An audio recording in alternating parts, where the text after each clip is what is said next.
एक ऐसा गांव जहां साक्षात भगवान प्रकट हुए। एक ऐसा गांव जहां के नास्तिक लोग भी आस्था में डूब गए। चमत्कार ने बदलती गांव के लोगों की सोच और उमड़ पड़ा भक्तों का सैलाब। जानिए इस अनोखी घटना की पूरी कहानी जिसने बदल दी पूरे गांव की तस्वीर। शकूरपुर गांव, जो जिला गाजियाबाद के एक शांत कोने में बसा हुआ है, आजकल चर्चा का केंद्र बना हुआ है। यह गांव अपनी सादगी और सरलता के लिए जाना जाता था, लेकिन पिछले कुछ दिनों से यहाँ एक ऐसी घटना हुई है जिसने पूरे गांव की तस्वीर बदल दी है। गांव के घुसते ही एक पिलखन का पेड़ है, जो ज्यादा पुराना तो नहीं है, लेकिन अपनी हरियाली और छाया से गांव वालों को सुकून देता है। इस पेड़ के नीचे गांव के बच्चे खेलते थे, बुजुर्ग चर्चा करते थे, लेकिन अचानक एक दिन गांव के एक युवक ने देखा कि इस पेड़ में एक अजीब सी रोशनी दिखाई दे रही है। जब उसने करीब से देखा तो उसे पेड़ की छाल पर बाबा खाटू श्याम की आकृति दिखाई दी। यह खबर जंगल की आग की तरह फैल गई। गांव के लोगों ने जब यह देखा तो उन्हें लगा कि यह कोई चमत्कार है। धीरे धीरे यह खबर आसपास के गांवों और शहरों तक पहुंच गई। लोगों का हुजूम शकूरपुर गांव की ओर उमड़ पड़ा। हर कोई इस चमत्कार को अपनी आंखों से देखना चाहता था। गांव की एक बुजुर्ग महिला ने बताया कि उसने सपना देखा कि बाबा खाटू श्याम स्वयं उससे मिलने आए और कहा, मैं इसी पेड़ में निवास करता हूं। जो सच्चे मन से यहां आकर प्रार्थना करेगा, उसकी सभी मनोकामनाएं पूर्ण होंगी। उस बुजुर्ग महिला का वर्षों पुराना घुटनों का दर्द अगले ही दिन गायब हो गया। जिस व्यक्ति ने इस पिलखन के पेड़ को लगाया और 8 सालों तक उसकी देखभाल करते हुए उसे पानी दिया, उनका नाम चंद किरण कश्यप है।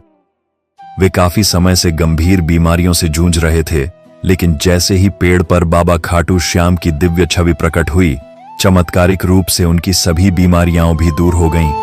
कहते हैं यह उसी श्रद्धा और सेवा का फल था जिसने न केवल पेड़ को पवित्र बना दिया, बल्कि चंद किरण कश्यप को भी नया जीवन दान दिया। इस बीच मीडिया वालों की भी इस घटना में दिलचस्पी बढ़ गई। टीवी चैनल्स और अखबारों के रिपोर्टर्स गांव पहुंचने लगे। उन्होंने इस चमत्कार और रहस्यमय घटनाओं की खबरें देश भर में फैला दी। कुछ रिपोर्टर्स ने इसे ईश्वरीय चमत्कार बताया, तो कुछ ने इसे एक रहस्यमयी घटना करार दिया। अब हर दिन सुबह से ही भक्तों की कतार लगनी शुरू हो जाती है। लोग फूल, मालाएं और प्रसाद लेकर आते हैं। बाबा खाटू श्याम की आरती होती है और भक्ति के गीत गूंजते हैं। गांव के हर व्यक्ति ने इस आयोजन में अपना योगदान दिया है। कुछ लोग भंडारे का प्रबंध करते हैं, तो कुछ लोग भक्तों की सेवा में जुटे हुए हैं। गांव वालों ने यहां एक भव्य मंदिर बनाने का फैसला किया है। मंदिर निर्माण की तैयारियां जोरों पर हैं। गांव के लोगों ने मिलकर एक समिति बनाई है जो मंदिर के निर्माण और प्रबंधन का काम देख रही है। दान और सहयोग से मंदिर बनाने का सपना साकार होने वाला है। गांव के बुजुर्ग कहते हैं कि यह बाबा खाटू श्याम का आशीर्वाद है। उनका मानना है कि यह चमत्कार गांव की समृद्धि और खुशहाली का संकेत है। वहीं युवाओं का कहना है कि यह घटना उन्हें अपनी संस्कृति और धर्म से जोड़ने का एक मौका है। हर दिन भंडारे का आयोजन होता है, जिसमें सैकड़ों लोग भोजन करते हैं। गांव के लोगों ने मिलकर इस आयोजन को एक उत्सव में बदल दिया है। दूर दूर से आए लोग गांव की मेहमान नवाजी की तारीफ करते नहीं थकते। शकूरपुर गांव आज एक तीर्थ स्थल बन गया है। यहाँ का हर व्यक्ति इस चमत्कार को अपने जीवन का एक अहम हिस्सा मानता है। लेकिन यह सवाल अभी भी बना हुआ है, क्या यह सच में बाबा खाटू श्याम का चमत्कार है या फिर कोई रहस्यमयी घटना? श्रद्धालु इसे आस्था का चमत्कार मानते हैं। जो भी हो, यह कहानी अब तक चलती रहेगी जब तक यह पिलखन का पेड़ यहाँ खड़ा है। कौन जानता है आने वाले समय में और कौन कौन से रहस्य इस पेड़ के आसपास प्रकट होंगे। ग्राम प्रधान महेश चौधरी ने पेड़ के समीप स्थित अपना 200 गज का प्लॉट मंदिर बनाने के लिए दान में दे दिया।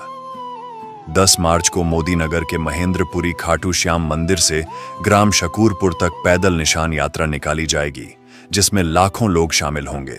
इसी दिन से मंदिर निर्माण की पवित्र शुरुआत भी की जाएगी।